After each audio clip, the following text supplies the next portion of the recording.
Problém s použitím dezinfekčních prostředků je v tom, že obsahují celou řadu organických látek, které se odpařují do vzduchu a ty látky jsou nebezpečné pro lidské zdraví a zatěžují organismus dětí i učitelů.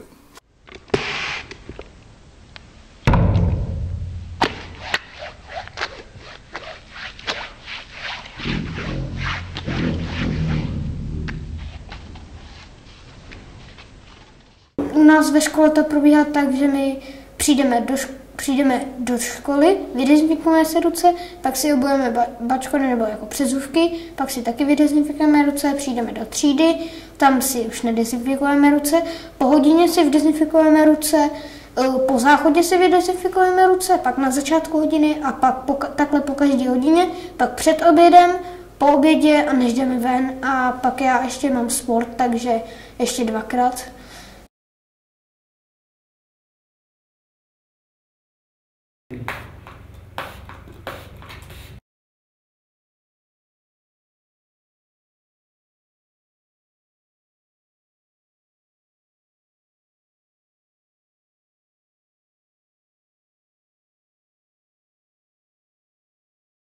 Třeba mít nějaký voto, voněn, asi u každé učebnici.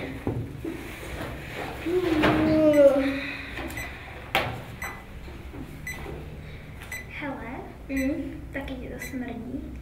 Počkej, já se dám za záda, to je blbý. Máš vlastně, kolik máš postavičů brát, Stas? Já už ho moc nehraju, ty hraju spíš Minecraft. Fuj, ale fakt to smrdí. Ale nějak se... Co to je učitelka pořád? To neví, teď nevidí jak. Co si myslíš, co jiného by měla dělat?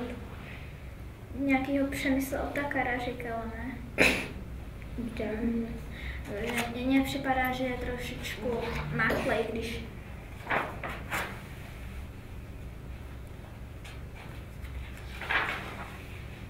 Kolik je, kdy nakončí hodina? Nevím, co za 20 minut. Tím, že jsme ošetřili si ruce nebo nějaké předměty dezinfekčními činidly, jsme vyřešili jeden problém. Zabili jsme bakterie a viry. Na druhou stranu jsme vytvořili nový a to jsou výpary z těchto dezinfekcí, které potom nám kontaminují prostředí.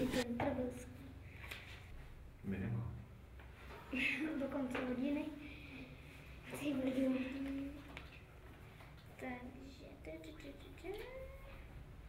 Co jsi na slovně nepochopil? Někdy ukážeš, Zuzka začala máčkat mezi nás dva, ale Šimon neuhnul a nehousek. A tak mu zánopadek chtěl vystoupit von. Stali jsme se Šimonem tak těsně vedle sebe, když jsem cítila jeho těla. Budeš než ještě jezdit? Ptala se ho Zuzka, střihnula si z tváře pramen svých dlouhých blond blesk. Víš, jak přetáčíš tu stranu, tak mě to tady lítá taky. Možná proti tomu Kejte a taky Dorka už právě snad půlku světa. Tak zvodní. Tam nechte. Šup, rychle kupat.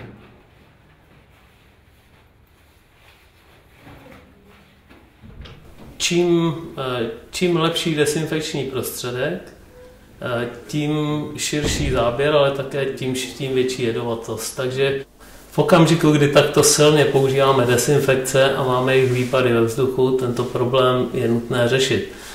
Samozřejmě nejjednodušší je otevřít okna, ale ne všude, speciálně v moderních budovách, lze okna otvírat a větrat a za další máme tady i problém s počasím, že v zimě asi těžko budete chtít, aby vám žáci u okna tam seděli v bundách zabaleni.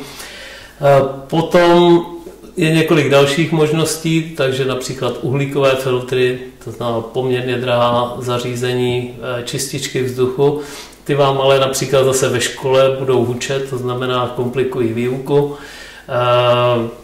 A fotokatalytický systém funguje jako čistička vzduchu, která je zároveň vlastně bezúdržbová, dokonale tichá, ani nevnímáte v podstatě, že tam je, kromě toho, že vám mizí pachy z těchto dezinfekcí a vytváříte zdravé prostředí.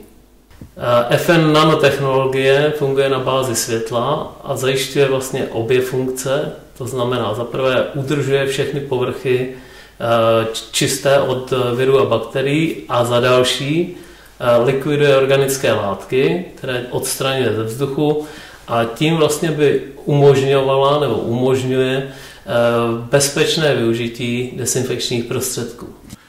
Naši politici a úředníci občas používají pro boj s covidem pojem válka. Mně to ale připadá tak, že místo toho, abychom se připravovali a hlavně bojovali prostředky, které odpovídají moderní válce, tak se bráníme a bojujeme prostředky těch minulých válek.